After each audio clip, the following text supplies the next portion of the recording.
Welcome back, everyone, to another episode of the Habitat Podcast, where we are here to become better habitat managers through the experts and hunters that we interview across the country.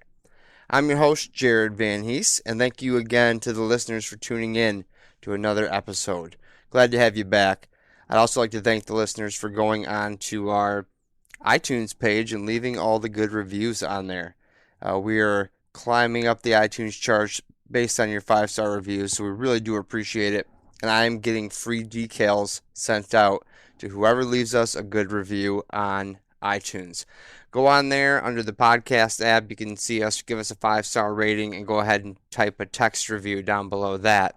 And, I will find you, message you, and get you a free decal sent your way. Thank you again for everybody who's already done that for us and who is subscribing on the podcast app as well. I'd also like to mention our email giveaway. We had one done at the end of March for everybody who submitted their email address. Stan Holman was the gentleman who won the email competition for the month of March. We're going to be doing another one at the end of April. So if you guys have not submitted your email address on habitatpodcast.com, please go on there and do that, and you will be automatically entered into a giveaway. Stan won a Scent Crusher portable ozone generator, the one that you plug into your car cigarette lighter to go ahead and clean out every smell in your car on the way out to your stand.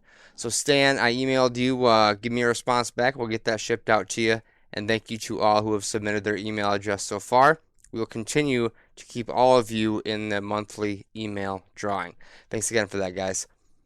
Next, I'd like to tell you about who is on the line tonight. Nick Percy from Killer Food Plots is our guest tonight. Brian and I had a great discussion with Nick. He's a sponsor of the show. He's a longtime friend. I've used his products for 4 years now, I believe, going on maybe year 5 now. Brian just got a ton of stuff picked up from Nick at the Ohio show this year. And we are excited to talk about 2019 plans with the Killer Food Plots product lineup. Nick has a couple exciting new products coming out. One has to do with treating bacteria in your water holes. If you're like me and you plant what I call a Teddy Clark water hole, which is a little, 20-gallon hole in the ground tub for the deer right by my stand, there's a way to treat that and keep the mosquito larvae, etc., from having too much bacteria in your water hole. So Nick gets into his new product with that. Also, he has some new seed blends coming out. I know he's getting into switchgrass and some other great seed blends that we're going to cover here in this episode. Again, when we talk to Nick, it's all so much information to write down, so have your notepad ready, guys. This is another great episode, just full of free information. So thank you again, Nick, for coming on the podcast. I would like to thank Killer Food Plots for sponsoring this episode. I would also like to thank Nick Nation with the Habitat Hook, Lincoln Roan at Packer Maxx Cultipackers, Michigan Whitetail Pursuit, and Dip That Hydrographics. All of those companies are on either our website or our Facebook page, and they are the reason we can keep running this show. There are a lot of costs involved, and they help keep this show going. So thank you very much, guys, for supporting the podcast. We're really happy to be partnered up with not just great companies, but great people as well. So without further ado, I would like to get Nick Percy on the line, and let's talk food plots, guys. Nick, how you doing, man? What you been up to? Doing good, Jared. Doing good. Busy time of the year for us, brother. We got a lot going on, and a lot of new products and new launches. Getting ready for the big spring, summer planting time. Yeah, no, I got to see you for about, 10 minutes today at a mutual friend of ours, so that was pretty cool. But you guys were off and at it again, on to another job. Yeah. Well, the stars aligned for us so that we could be at just the right place at the right time together today and hook you up with a new guy that you can help out, who's a good buddy of mine. And, we're always moving and shaking. We're getting into the world of industrial hemp and planting and, so got some exciting things going on there, which is diversifying our business. It's not necessarily a whitetail thing, but it's something that's near and dear to my heart. And it has to do with organic farming and producing a great product in a slightly different industry, although we do have our sun hemp in our lineup, in our KFP lineup. So that's exciting, but this will be a little bit different. Oh, And, very nice. you know, Yeah, not that like I was have any awesome. spare moments in the day. No, I know you have less free time than I do, and I have three young kids, so I can't imagine Right. you're always burning it at both ends. Now, since we've Well, had you on the podcast last, I believe that was early last fall, talking about last minute food plots. What have you been up to since then? well, a lot of exciting things going on. I was looking forward to getting a little hunting done last fall, and then the bottom, I guess, kind of dropped out. I lost my job last year as an engineer. I've been an engineer for 20 some years, and I had left my long-standing automotive employer and went to a new opportunity as an engineering manager, and was doing very well there. But apparently I chased my dream and my passion, which is killer food plots, a little too hard and a little too much.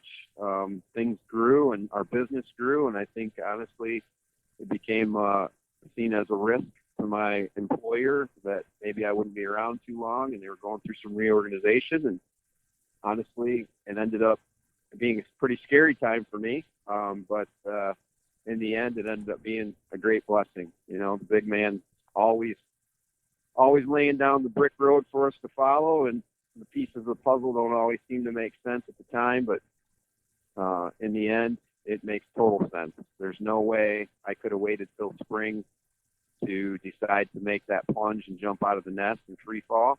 Had I waited till now, or potentially even a month or so from now, there would have been no way to be in the position we are now and be as ready as we are for spring and summer. Heck yeah, man. And you guys, I know we helped just share one of your posts a couple times about some spring property consults. Have you guys been busy with those? And what are you guys doing with those now that you have them booked? Yeah, we are. We've been running. I've been running property consultations 3 to 4 days a week since basically late last year. We had a couple weeks. Well, last week I had a few consults we had to reschedule because we got that real heavy snow up in the upper northern part of the lower peninsula that left several feet of snow on the ground still for a lot of those clients, so they didn't feel like snowshoeing around with me. So besides that, we've been running consults 3 to 4 days a week, and then of course the show circuit, which we always look forward to meeting face to face and talking with a lot of our current customers and meeting a lot of new folks and educating, and been doing a lot of speaking at Field and Stream Deer in Turkey, the Grand Rapids Expo, and several other things, several other speaking opportunities, which, I love that stuff. I love to educate. I love to share what I've learned, both in the good way and some of my crocodile pit experiences, so others don't have to experience those. No, It's painful. and how was that deer and turkey show down there? We've had some rather successful shows, and honestly, it seems like attendance was a little low this past weekend in Columbus, which is really unfortunate because that's normally our number 2 or number 3 show as far as sales and attendance. Wow. And I don't know how much St. Patty's Day and celebration had to do with it, but it seemed like maybe there was a big game on TV or something, but it did seem like around 2:30 or 3 o'clock on Saturday, things kind of really dwindled down as far as attendance and people in the aisles. But we had a lot of excitement. We had a lot of existing customers, a lot of new customers, both on Friday and Saturday, and a little bit on Sunday. We had people that came back that were there on Friday, on Sunday to do some purchasing and finish up getting explanations from myself and our team. And it's, most important to me is that we had an opportunity to talk to people, educate, answer their questions, and make sure they get kicked off on the right foot, especially the new folks that have never done, our new guys and gals that have never done food plots before. Well, if Yeah, I'm trying to anybody, think if that oh, go ahead. shows. I'm trying to think if that show has fallen on St. Patty's Day before or not. That's interesting because I had to bounce for my daughter's birthday, so I was out of there probably before 2:00. But man, you were cranking them through the booth up until then. I had a hard time getting in there and even talking to you. Yeah, it was a really busy set. I mean, it was elbow to elbow, but normally this show goes till I think 7. I don't know if it's 7 or 8 o'clock. I think it was 7 o'clock on Saturday. And normally, around 5:45, 6 o'clock, things start to wind down and people start to make their way out. Dinner time can sometimes cause that, but man, they were like really 3 hours off that early. So I'll be honest, by the time we got out to dinner, there was some people pretty loaded. They've been drinking for a while. A little wild and whooping it up, Ohio Buckeyes or whatever out there whooping it up in Ohio. But no, that show is, a lot of our staff are from Ohio. A lot of our customers we have in Ohio. Our customers have shot some giant bucks down there. It was good to see the whole team together. Kind of the KFC family reunion happens on that weekend, and Mark Hammer and Bob Sisler and Mike Bierman and those guys, we get together. We had a great representation from our staff and definitely, I'm a Wolverine, but I have to tolerate all the jabs and poking for being one when I go to Ohio. So, it's all good. That's okay. That's okay. We have lots of friends in Ohio, and their deer hunting is also excellent. So, if the Buckeyes is the only thing that's gone wrong down there, that's okay. Yeah, exactly. Totally kidding. Totally kidding. We have lots of fun down there, but no, it was. I think it was overall it was a good weekend for engaging. There was a lot of questions. It seems like a lot more people are recognizing the value of food plots, and where historically they probably did a lot of baiting and tracking in that fashion, but more and more people are getting involved in food plots, and the benefit of that is you get a lot more natural movement by deer in and out of those type of plots. It seems like more and more people are just entranced by our Border Patrol strategy and our smoke screen and how we create trails and travel corridors for not only the deer, but for the hunters to, be able to cruise by bedding areas or feeding deer in the food plot to get into their stands and get positioned undetected. That's one of my passions is, the strategy of habitat and the strategy of the food plot. Very nice. And Brian, what did you learn while you were down there talking with Nick? Well, I think one of the reasons Nick gets so many people in there with so many questions is he's doing so much original content and so many unique things with his approach to the food plot seed. Because a lot of booths you go in, and I'm not trying to talk bad about any other companies, but a lot of booths you go in, they just take whatever seed they get at the seed supply and make their own mix and throw it in a bag and put a label on it. Nick's going way beyond just throwing a couple of things together. He's testing, he's trying new things, and I think that's what brings so many people to his booths, and they're so interested in what he's got going on.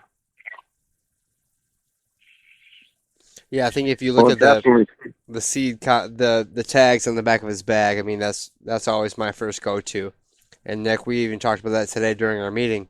That information back there is key when you're comparing to some of the other people you might see out there, or maybe making your own mix. But yeah, people talk about quality, right? And what does quality mean? I have quality seed, and I've had some pretty in-depth conversations with buyers and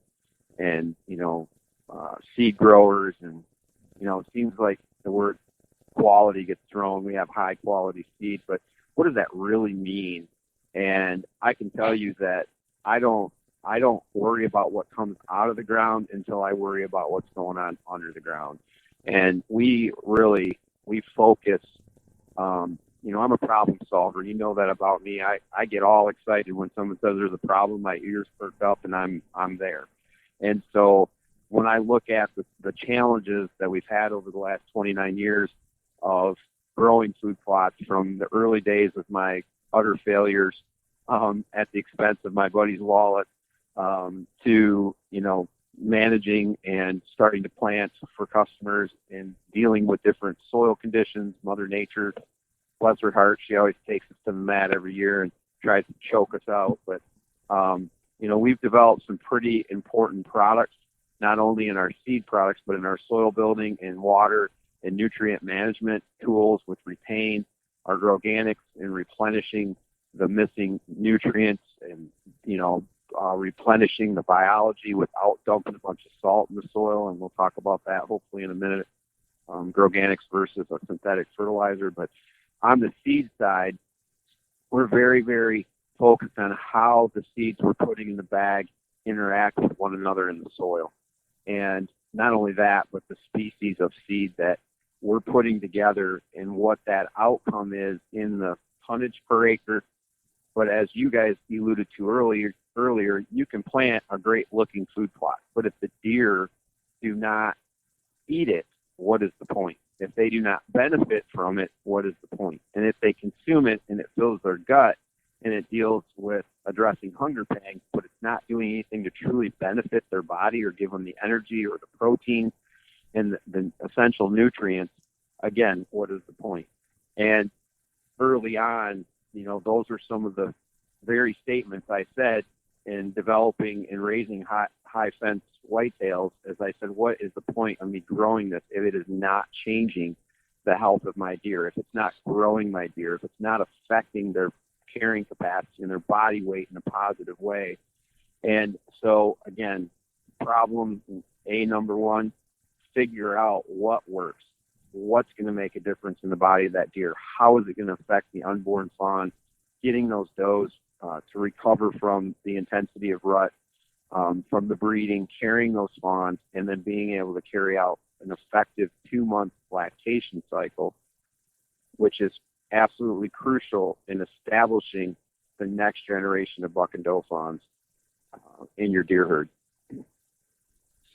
Yeah, that's definitely taking it to the next level. I'm sure there's not too many seed companies that are thinking that far ahead, and that's real important. And like you said, being a problem solver, my buddy Dave Ham that you were talking to at the show, he had an issue with his clover growing in rocky ground. And without missing a beat, you just walk them through, okay, that's no problem. We got this solution. We'll get you some Retain, help with the moisture so it doesn't get burned out. And you answered a lot of questions for him. And he said, man, I've asked 6 or 7 other people about this, and nobody could ever give me a straight answer. Well, I appreciate that. And, I've seen that situation. My clients have, and, we manage in 29 states. And so there's lots of opportunities to run into those kind of challenges. And, there's several states, Michigan being one of them, that has a lot of rock. I mean, our southern Michigan ground, yeah, we have some quality ground, but we have a lot of rock, especially down by you, Jared. There's a ton of rock in Jackson and Jonesville area, down in that sector of the state. And we are dealing with rocky soil when it gets hot and dry, that those rocks are superheated like in a sauna, right? And they can cook the roots of your plant. And so one of the things that our Retain 100% organic or natural-based organic pellets do is they help to absorb moisture and nutrients, and by doing so, they swell. And so what starts out the size of a turnip seed, each one of those pellets can be about the size of a jumbo marble with maybe the sides jaggedly trimmed off of it, and about 1/4 inch thick. It can hold, each one of those pellets can hold 300 times their original weight in moisture and nutrients. And in doing so, they expand and displace soil, right? In gravel or rocky soil, by opening up the soil and allowing oxygen to flow at the root level of the plant, it can also aid in cooling the root systems. By having that moisture contained and pulling that moisture and nutrients in, when that plant starts to rapidly grow, what happens is that by opening the soil, the roots can get deeper in the soil. They can get down away from that surface area where the hot sun and the high temperatures are drying the ground to get into that moisture. That moisture will allow a better foliage production above ground, which will limit the amount of sunlight that gets to the actual seed bed, the surface of the soil, essentially keeping it cooler. But then also by swelling and expanding and breaking up compaction with more oxygen flow, it truly can cool that gravel or cool that soil down and keep those roots in a temperature zone that will help them thrive instead of die. That's pretty amazing stuff, Nick. And to be honest, not just because I like you and love your company and your products, I haven't seen anybody else offer a product like this. How'd you come across this product, and what other new products do you have, out in the market this year? Well, again, it was a problem for me as an installer and as a manager for many, many people and all over the country. I was dealing with similar problems. And so I'm an engineer and I'm fairly intelligent, but nowhere near what it was going to take to put this together. So I reached out to a good friend of mine who I call him the mad scientist, but he works for a company that has the ability to do, and he does a lot of development and research. And he's very much a problem-solving type of individual as well. And he loves the challenge of figuring out these type of things. So he and I, whether he ultimately helps me find solutions or not, he and I do a lot of brainstorming and looking at different resources and where can we go and who can we partner with to develop things that don't exist, or there might be some marginal products that exist but don't serve the full purpose. And so he started doing some of that research. He works for a company that has the ability to produce similar chemistries and things that are essential for food plotting. However, they were not producing a product that was anywhere near, as my pro staff would call, nickified yet. And so we really worked hard for several years here to take our initial attempt at putting a product that would last less than a year, would fall apart, and over a period of time prove out a product in our retain that will now last for 3 years in the soil. It's an organic based pellet, and it will last for a solid 3 years doing its job and continuing to work regardless of freezing, regardless of how hot it gets. The available moisture swells and shrinks and swells and shrinks numerous times. If you cut it with a disc or rototiller, it still continues to work even regardless of slicing the pellets in half. And for me, what's important is that it's producing results for not only myself and my customers, but it's producing results for those who lack maybe the knowledge or understanding entirely of the food plotting process. We've got a lot of great things, and you asked about other products. We're working on a liquid. We've been working on this liquid line forever and trying to find some solutions to negative bacteria in the soil. And, I told you here not too long ago, everybody's gotten this big kick of putting these little cesspool water holes for their deer all over their property. And what they don't realize is they're going to be introducing negative bacteria into the body of their deer, into the gut of their deer, and that's going to supersede and start to attack the balance of the healthy bacteria they need to break down the food and nutrients they're taking in. So, I'm going Nick, to go to work on that. Nick, before you go to work on that, asking for a friend here who also has 15 acres. I'm wondering if I did plant a couple of those water holes, what are you doing to combat that bacteria that could be in there? Well, we've been doing some studies with a company that has the ability to produce some product, to reduce the negative particulate or the negative bacteria in those areas. I don't have a name for all the products that we're producing yet to release necessarily, but I can tell you that we're on the cusp of making some announcements as the year progresses, hopefully before we get the hot summers where a lot of that algae and a lot of the fungus and not fungus, but the bacteria starts to produce in these holes, so that we can get those products out to people and they can start to treat those, those small or large watering holes to avoid the negative results of a stagnant watering hole. Okay. Very nice. I tell you what, though, if we can neutralize that water in terms of bacteria, I had in Michigan a 140 plus inch deer drinking out of it. So back to Teddy Clark episode, I don't remember, I think it was 7, or maybe he has 7 acres, so it wasn't 7. I can't recall exactly, but I planted. There's a 7 in there somewhere. Yeah, there's a 7 in there somewhere. I planted a couple of those holes, and I tell you what, I watched deer use them all year long, and I get your concern too. So if there is a way where both things can meet and equalize, that would be awesome. Yeah, well, and that's my goal because water is definitely important. Whitetails get 85% of their moisture intake comes from the plants they eat. Right. But that 15% is very critical, and especially during the high, hot drought that does occur in many of our states. They definitely need supplemental water, and if you don't have water on your property, they're definitely going to wander somewhere else to get it. So if you're trying to hold those deer nice and tight to your property, having a clean, moving water source is best. The moving water seems to have less of the issues.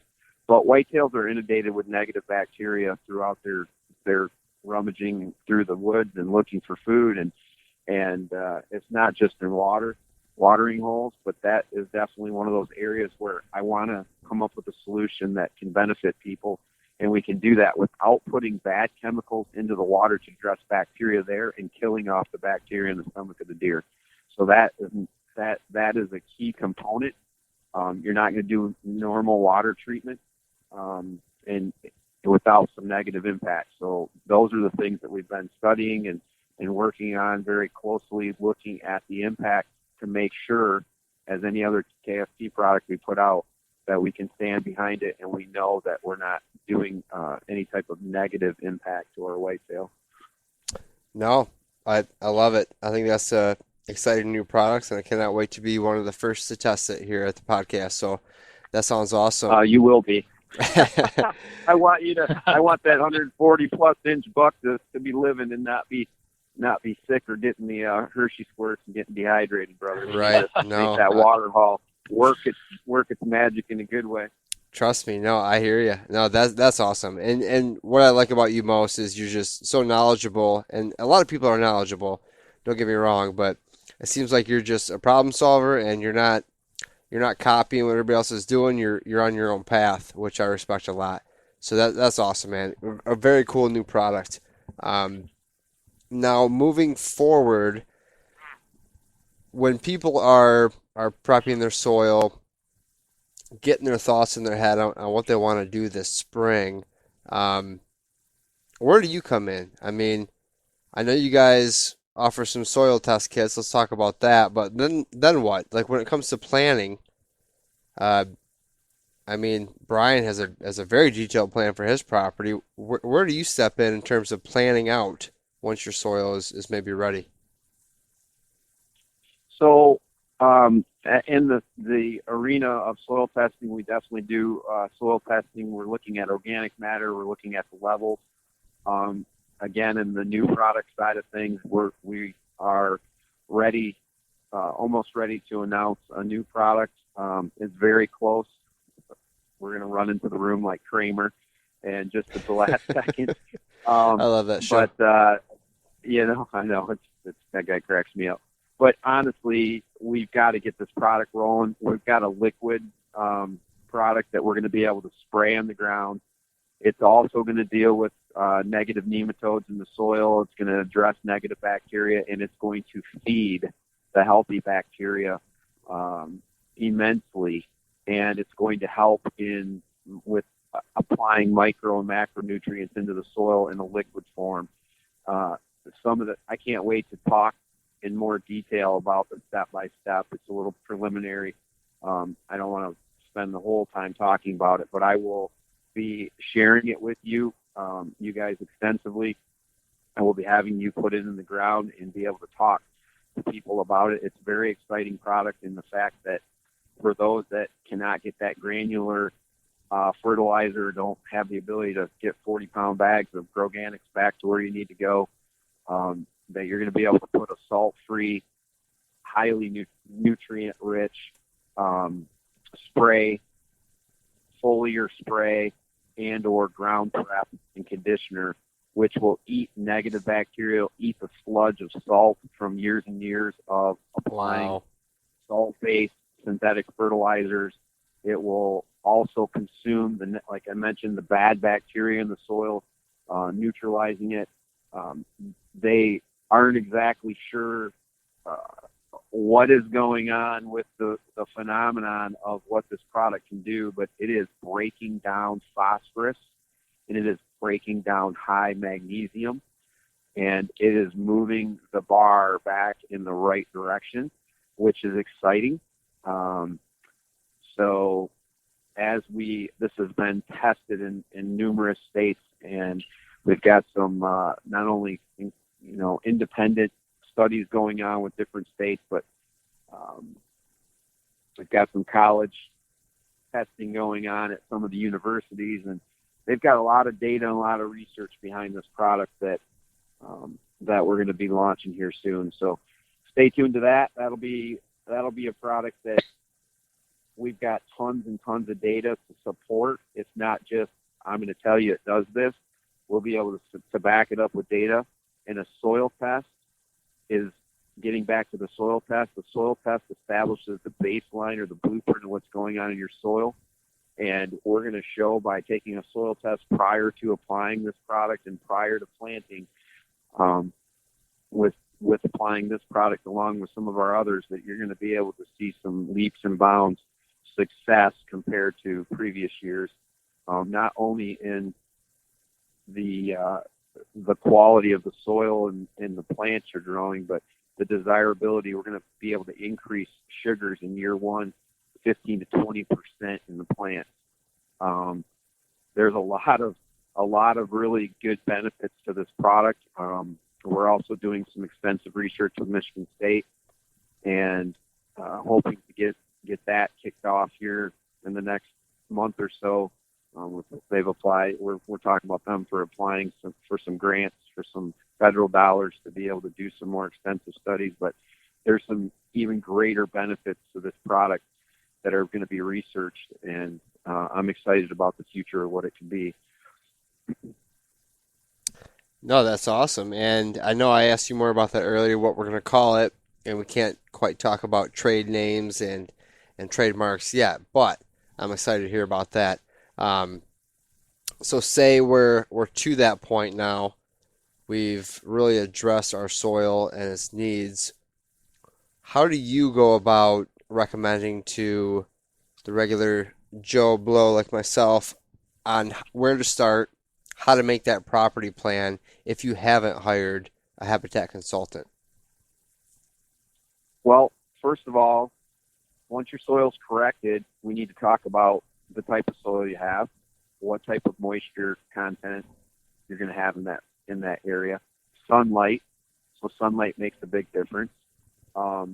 If you're just starting out correcting your soil, it may take a period of 30, 60, 90 days to get that soil fully corrected.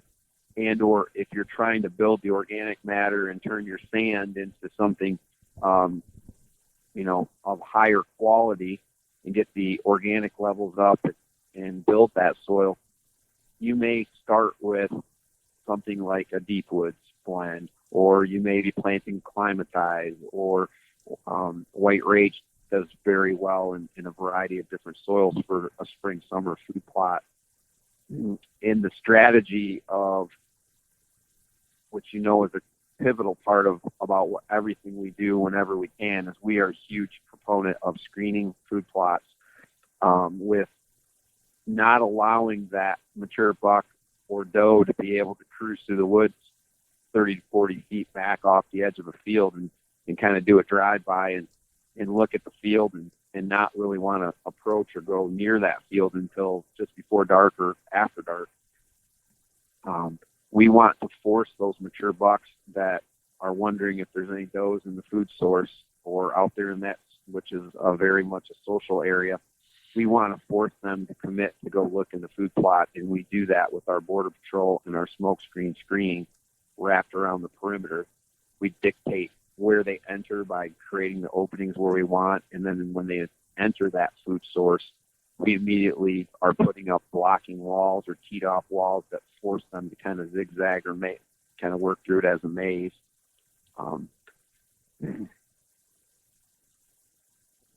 No, I like that. It's a very important product in terms of screening. What else do you guys do in terms of planning for the plan, if you will, itself? Do you have Well, we do consultations. Yeah. We'll do consultations with people. So, we've been running a special during the winter series here of shows, and we've been running a half day and a full day special. So people can still take advantage of that if they reach out to us. It's saving them $150 on a half day and $300 on a full day. We come out, we look at everything from the canopy to the forest floor, everything in the middle. We look at evasives, entry-exit strategy, food sources, natural, supplemental, getting rid of those evasives and where we can apply or replant native species, how, of course, to build soils and plant supplemental food plots, whether they be killer food plots or they be, other fawning areas, perennial grasses. We look at all different types of stuff. We look at pond and wetland enhancement opportunities.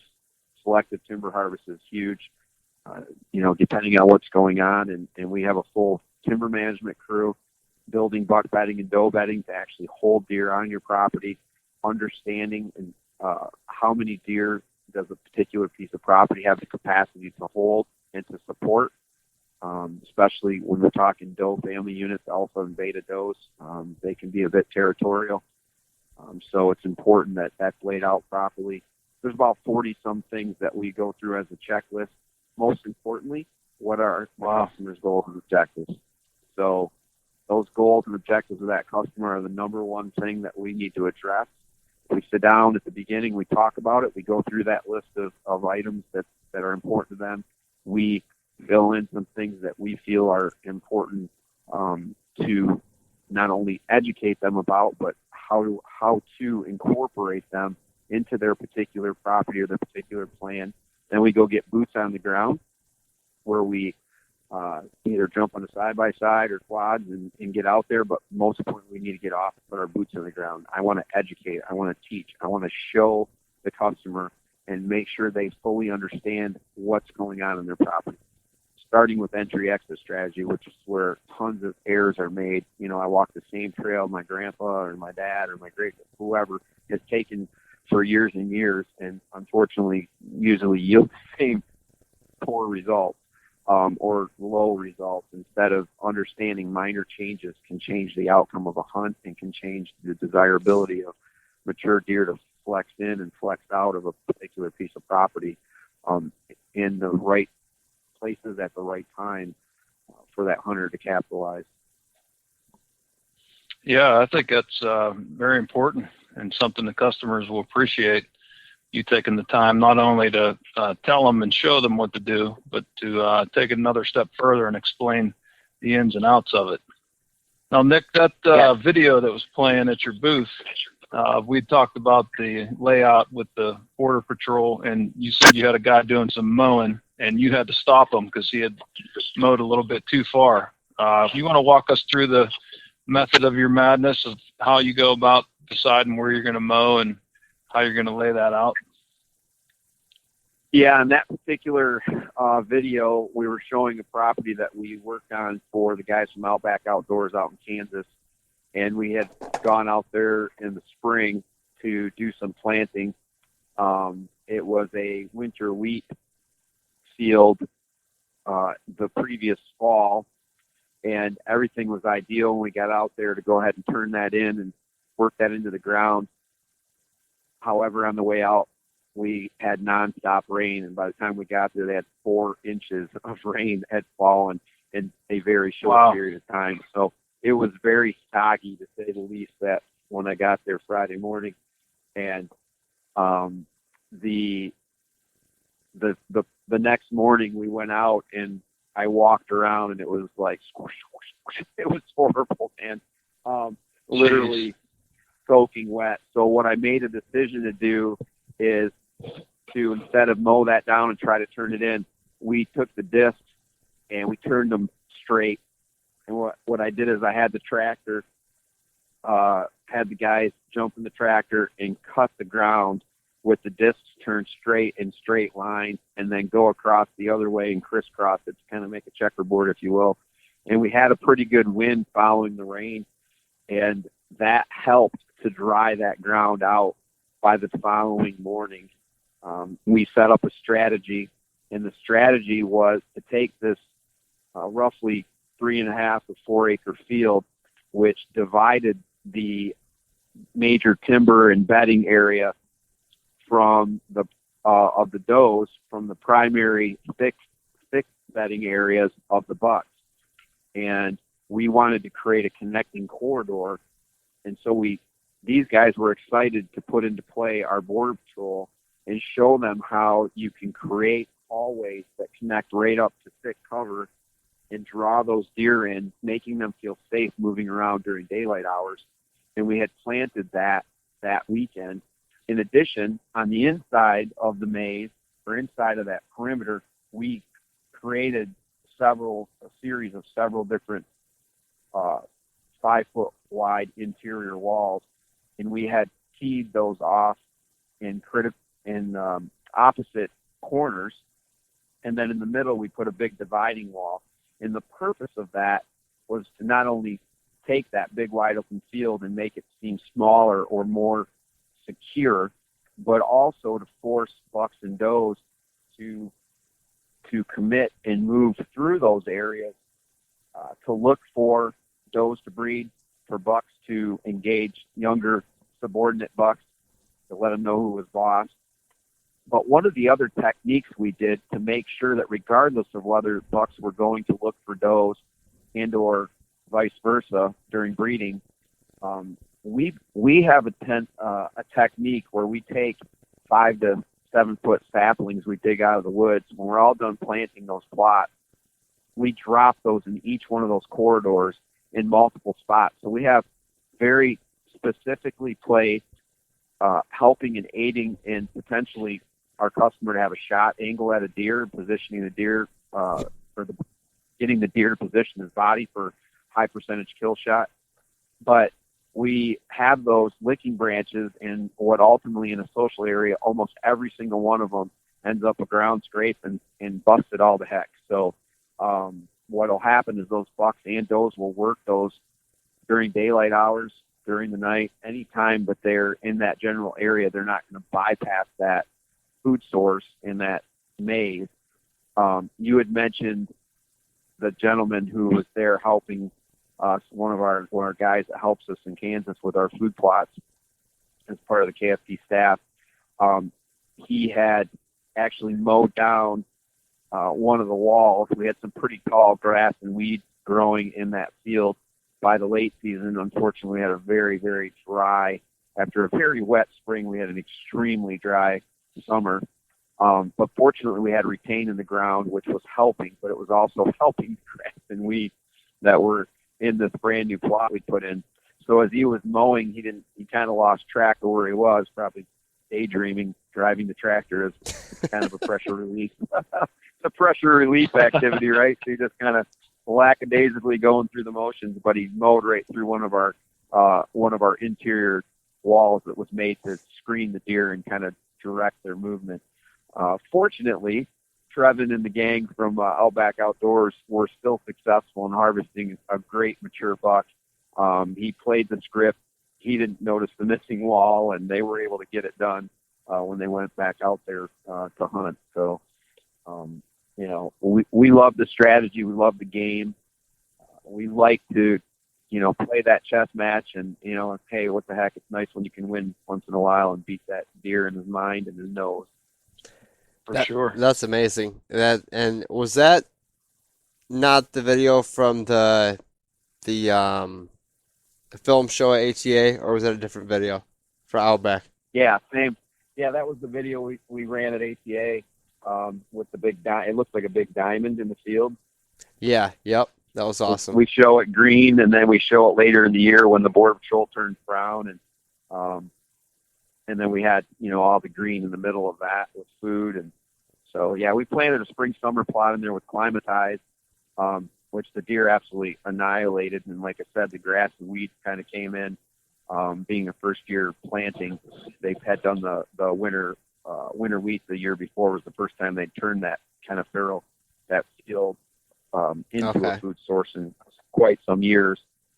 But we replanted that in the fall with our carnage brassicas. We did the deep woods right in the corner where they had a stand where it kind of came out of that diamond Border Patrol maze in that diamond.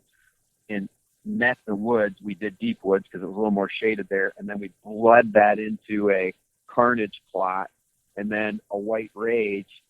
And then on the flip side, we did the same where we, as it met the bedding area, is we took it back into carnage, into deep woods again, out the backside. So the deer were moving through there, eating.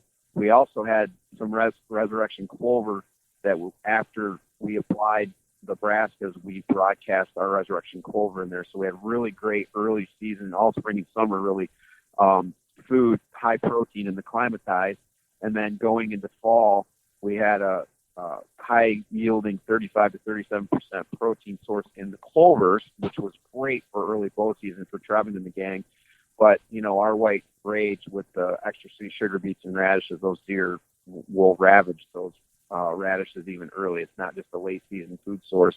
And then some of the early season brassica blends in the kale that are in carnage were highly productive for them in that early bow season for activity, and that field was just covered up in deer. So, which of course, is of huge interest to those cruising bucks going back and forth in the bedding area.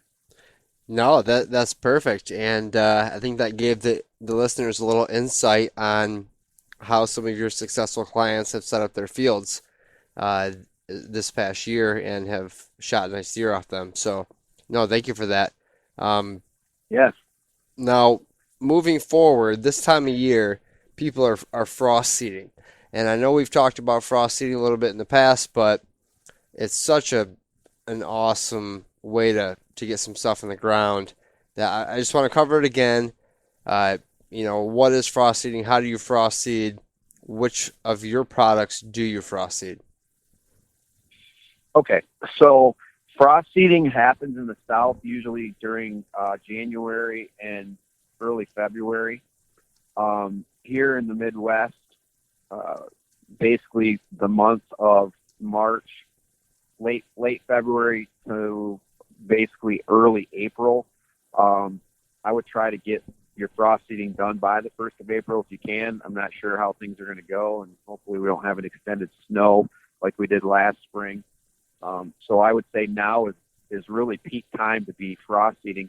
Whether you have snow, you could have a couple feet of snow on the ground, or you could have bare ground. The frost is going to start heaving out of the soil, and as it does, it pushes the soil up, and consequently up and around, and the soil becomes moist, and then it just kind of sucks the seed down and sets it into the ground for you without having to do it mechanically, without having to turn the ground, which is a huge benefit because you're not breaking down organic matter. Every time you disc or till the ground, you break down organic matter. So by broadcasting our resurrection clover, which we have 6 different clovers, very important to note that on clovers you want to have a hard seed rating, which we do on every one of our 6 clovers. That gives you a higher yield or higher success rate on your germination of frost-seeded clovers. One thing I can tell you is that, all of our clovers are 90% germ. There will be some potential loss from frost seeding if your germination rate can be a little bit less than it would be in a normal warm season planting, when the ground temperatures are warmer and the air temperatures are warmer here in the spring. However, the benefit is that those clovers, chicory, alfalfa, some of your cereal grains, even brassicas can be frost seeded if you choose to do so, or if you lack the tractors and the implements and the ability to do so. Those can be frost seeded as well, but they start in established roots and they begin to grow ahead of the grass and weeds establishing themselves in late June and July. And that gives them a head start, and it allows those that maybe don't have the time or, again, the equipment to get a healthy stand or a healthy food plot that will help the whitetails in their recovery early season. Yeah, that makes a lot of sense. Now, is there anything else we should be adding to the frost seeding? Is this a good time to put any lime down or fertilizer or anything? So you can go ahead and apply lime, but lime generally needs to be worked in. So pellet lime and ag lime, it's very important to understand that they have to make contact with the soil. One particulate of soil must touch one particle of lime in order to neutralize or allow the available nutrients to be let out of the jail cell, so to say.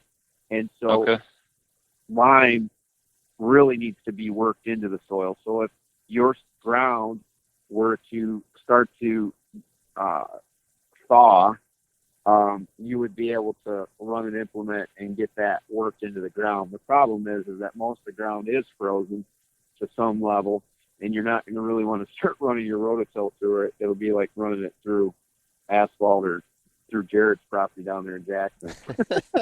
Or not through your specific property, brother, but a lot of the properties down there that have a lot of rock. Yeah. Mine is more sand than rock, so I have problems of my own. Yeah, you're very fortunate though that you don't have as many rocks as some of my customers I've started with. I'm like, man, I'm planting rock gardens, not fruit plots. But but what I can say is, to your question about fertilizer, you definitely don't want to put the fertilizers in the ground until your perennials and or any of your cereal grains or brassicas get about 3 or 4 inches tall. Then you can feed them. Because what we don't want to do is we don't want to try to enhance or to help out any grass or weed success. We want to allow our food plots to get established, or our specific deer species seed that we're putting in the ground for whitetails to germinate, take off, and get a head start. Then you can feed them and keep them ahead. So it's definitely not necessary to fertilize it. All right. Speaking of fertilizer, I was having a conversation with a gentleman at the expo. We were talking about your products, and he says, man, I've had some really good luck with the killer food plots. And he said, I'm intrigued by that Groganics, but I'm a little bit concerned about the 844. He goes, that's a lot different than the 1313 or 1919. And I tried to explain to him about how you guys recommend 300 pounds for a new plot per acre. I mean, we're only talking 7.5 bags at that rate, and it's not like it's going to be much different from putting something else out. Could you kind of go into that, the difference between the 844 that you're putting out and some of the other fertilizers people are talking about? Well, yeah. Hey, just before we jump on that subject, I did want to add one thing on the frost seeding. Sorry, but I just want to mention this. Yeah, go ahead. Very important. It's very important on the frost seeding that we're frost seeding perennials into a food plot that was planted with a brassica or a cereal grain or some other type of food source last fall. So we have essentially a clean, bare ground to frost seed onto. we don't want to try to frost seed into a area that is heavy in grass content that maybe is dormant now, but it's got a strong root system. It would be very difficult to overcome that by spraying the grass after the fact without doing more of a potent glide with some surfactants to kill that grass to the root. You'll have a more difficult time trying to use a grass out Maxx after the fact to not kill the clovers or the chicories or the alfalfa, but still kill the grass. It will be a much harder journey to do that. So when we're talking about frost seeding, we're talking about putting this in known open areas that were previously planted in the previous fall. So anyway, I just wanted to put that point out there. Nick, I'm glad you did. We have talked about that in the past, but it's very important to make sure you cover that, because if you're going to go and broadcast your seed into an already healthy and very competitive grass patch, you're not going to get much growth. So like Nick said, for the listeners out there who haven't done this before, already prepped, bare ground, old food plot, somewhere where the competition is minimum, and your frost seeding will work very well. I mean, I did it last year and I was blown away. I mean, I'm going to do it again tomorrow, actually, and some more clover and chicory are going to go in the ground. So, yeah, definitely. So Brian, getting back to your comment or your question about the Growganics being an 844 versus a 1313, 919, or 1717 or whatever people historically use, the difference in the fertilizer is a synthetic fertilizer. The end source is a very slow releasing, limited availability end source, as well as a potassium, the release of potassium and phosphorus in the soil and the synthetic fertilizer. Synthetic fertilizers are bound together with salt, and salt kills biology in the ground. So it very much hinders the survival of a lot of your microorganisms, and it kills bacteria, it kills fungi in the soil. So over a prolonged period of time of using synthetic fertilizer without replenishing the bacteria and the fungi and the microorganisms in the soil, your soil will die a slow death.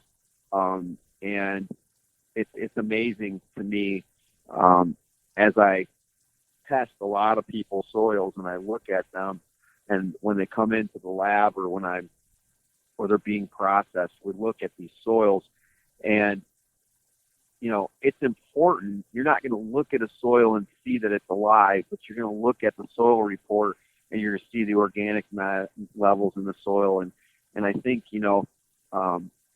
most people are going to go the cheap route, and they're going to go buy some whatever fertilizers on sale or whatever the cheapest stuff is, and they're going to throw it out there, and then they're going to buy very expensive seed varieties or maybe not, and they're going to throw it out there and expect to have the field of dreams, and that's just not how it works. Food plots do not have to be hard.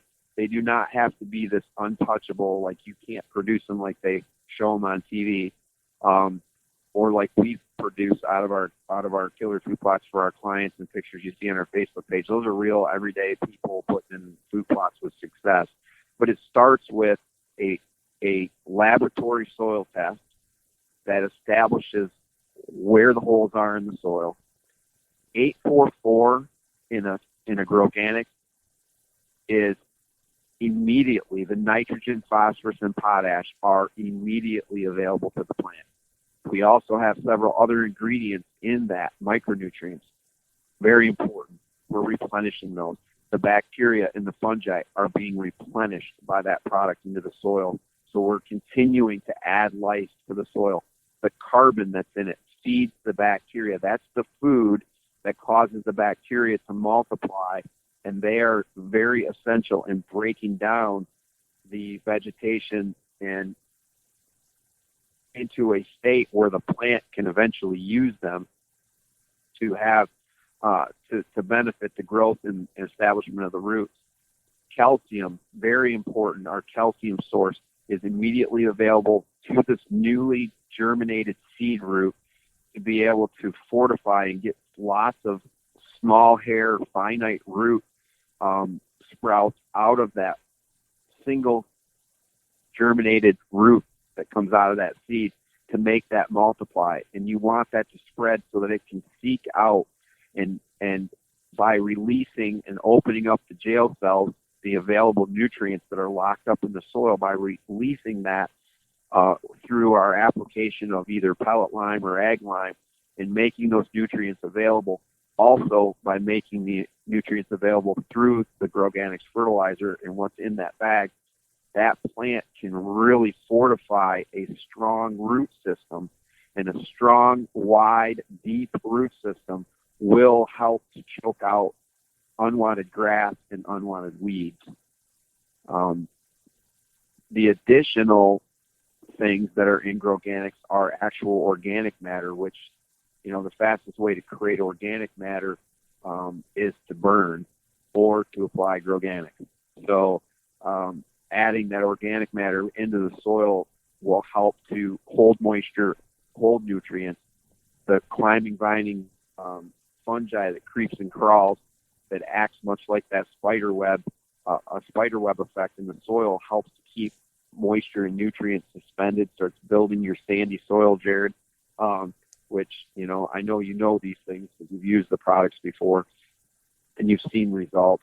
But in addition to that, we have minerals which are important for plant growth and development, but that also transfers those critical minerals into your deer through that green vegetation. So we're trying to cover the basis, but most importantly, immediately available NPK and calcium. Triple 13, triple 19, they contain NPK. That's it. They don't have calcium. They don't have micronutrients. They don't add biology. They don't add organic matter. They don't add carbon to feed the bacteria. They don't have any of those things, right? So that, in that combination, helps us to produce that picture I shared with you, that testimonial from that customer where he had applied 300 pounds of triple 19 to start his carnage brassicas on 1 acre, and immediately right next to it with a CRP, a line of CRP separating it, he spread out 1 40-pound bag of Groganic over an acre, thinking he was going to really spread it out off the front of his side-by-side, only to realize it was only spreading about 3 foot wide. However, that 1 40-pound bag zigzagged around in some crazy design on his 1 acre, produced 11 to 12 inches of growth in the same period of time, the 3.5 weeks that he had 4 to 5 inches, with the use of 300 pounds of evenly distributed triple 19. Amazing. Yeah, that was an impressive picture, no doubt. Well, it's been duplicated over and over. There's some testimonials on our page from a gentleman talking about carnage brassicas with the Groganics out in Minnesota, and he was a diehard fan of another seed company from that area, and he didn't think it could ever be outproduced. And these guys, there's 5 guys, they pitch in thousands of dollars, and they compete for who can grow the biggest, baddest looking food plot that the deer love and who shoots the biggest buck. And I can tell you, this guy put it right next to this variety of seed blend that is a big name, and does a good job. Generally does a great job of producing great forage and availability for deer. But they had a drought, and when they hit that drought, what he commented to me on, he did a triple 19 with this product. He did our product with triple 19 and both products with Groganics. And what he said to me, he did triple 19 on that product, and he did Groganics on the carnage brassicas. And what he said to me was that when it's a testimonial on our page, he said, when we hit the drought period, Groganics continued to stay green and healthy, where the other product wilted and started to kind of droop and go into a dormancy stage. After the moisture returned and they started to get a little bit of rain, not only did the carnage brassica stay green the entire time and continue to grow at a much slower pace, but they still continued to grow. When the moisture returned, they blew up and way outproduced that other particular seed variety. And that's a compliment to not only the particular seed species that are in carnage, but also the adder of the Groganics. And I can only, hope that this year, as I've spoken to that customer this spring, and he shared his story and the deer that he shot, that he'll introduce some retain into his food plot this year and really control that moisture when he plants his entire food plot full of carnage and uses Groganics on the whole thing this year. Wow. Nick, that's super amazing. And I mean, I've planted your products now for 4 years, and whether you were a partner of the podcast or not, or a friend of mine or not, this guy, being myself, turned, amateur into who I am now, trying to learn, doing as much as I can, talking about this stuff once a week, whatever. My food plots look awesome. I mean, I'm not saying people can't do it, just with the basic run-of-the-mill stuff, but with all the money and time that I put in, I want the best. You can look on our Facebook page. The background picture for our cover photo for the first, year of the podcast was my food plot, brassicas. I mean, it looks like Lee and Tiffany's plot. I mean, if I can do it and I can take it out to a sandy soil with high maintenance soil, like your toughest stuff, and go out there and grow, 18-inch brassicas on a September 1st food plot. I mean, it really speaks truth to what you're saying, and I do appreciate all the knowledge and the time you put into your products, because guys like me are benefiting from it. So I encourage your listeners, not just because you're a partner, to check this out, but because I have literally had success not knowing much about this stuff and being very impressed. So I give you kudos, man. And your Groganics needs to go into the program as well. I mean, this stuff is legitimate. There's no doubt about it. So we're excited about. We're actually, I'm never content with any product we have. It's never done. It's we might put it on the shelf for a little while and let it ride and do its good work, but we're evolving it even further. We're going to have a Groganics Generation 2. We have a new 705 with a 4% calcium coming out, that 0 being the phosphorus.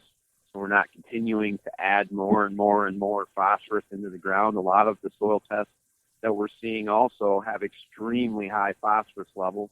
And until this new product that we're looking to release here a little bit later this spring, we have not had, historically, nobody has really had a good way of breaking down the phosphorus levels in the soil and getting them under control.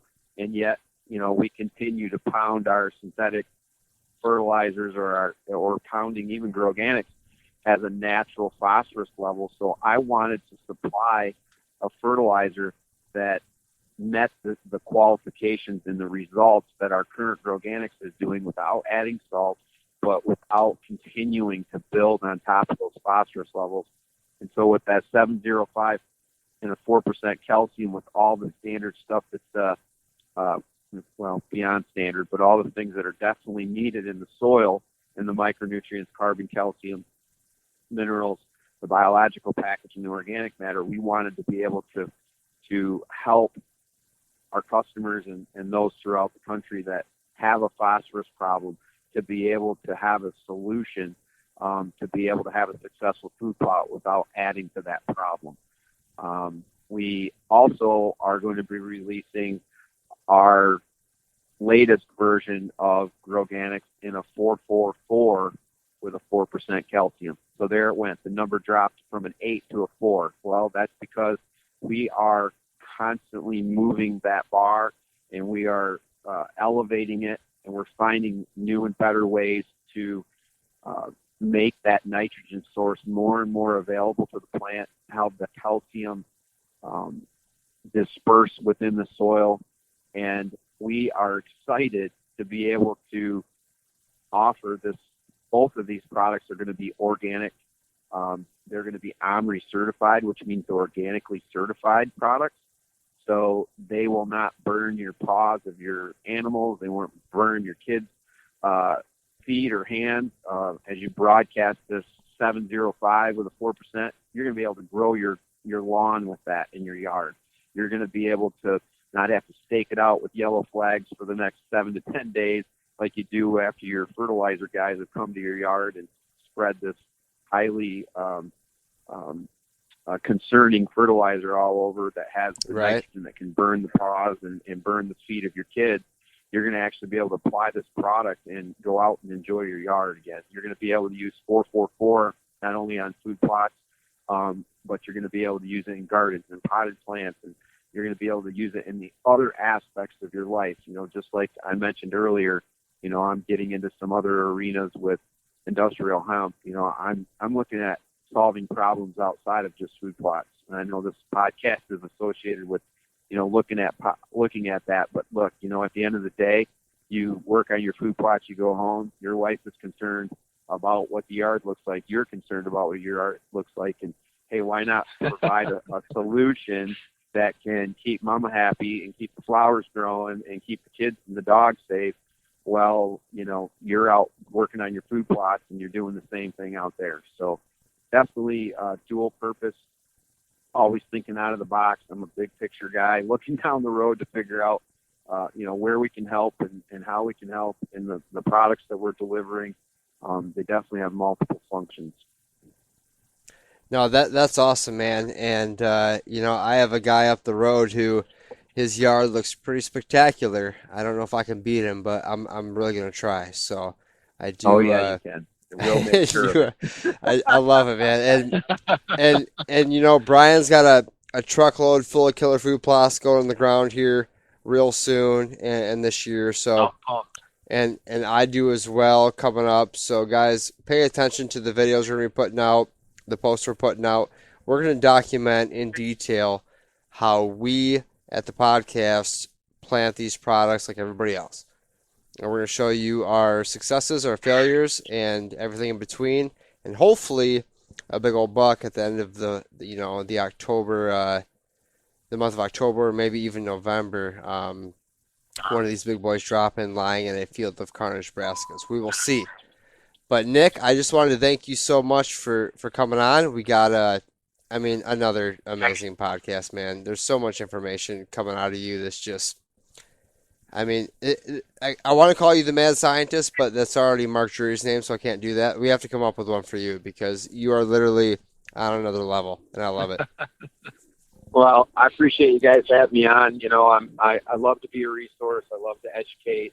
For me, it is truly about the challenge of solving problems and bringing solutions.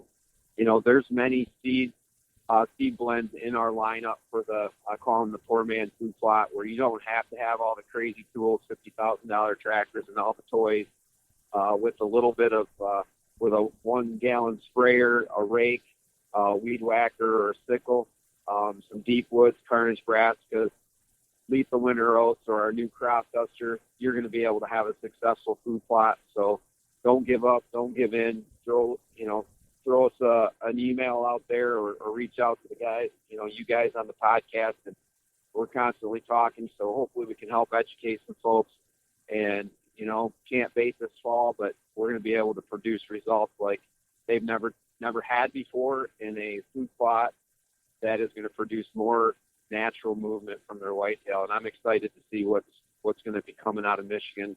Heck, we had a 231-inch buckshot here last year. That's amazing. And you know what? Ooh. I think there's greater things to come from our state, right? So. Heck yeah, buddy.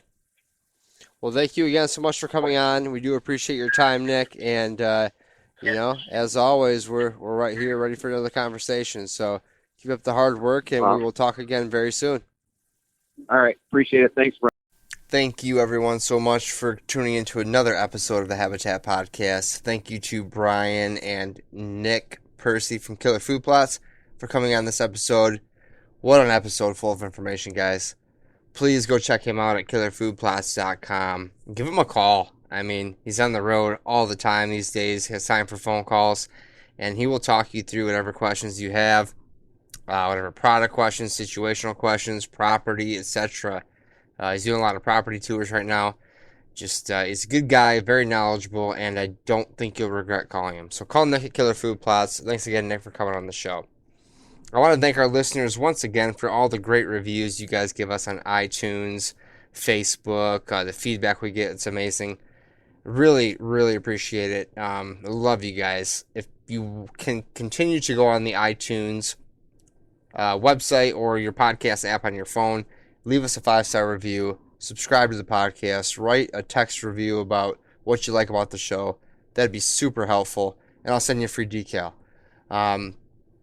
Also, if you go on habitatpodcast.com and drop your email into the subscribe section there on the homepage, you'll be notified of any cool discounts you may get, and also entered into a monthly drawing for email subscribers.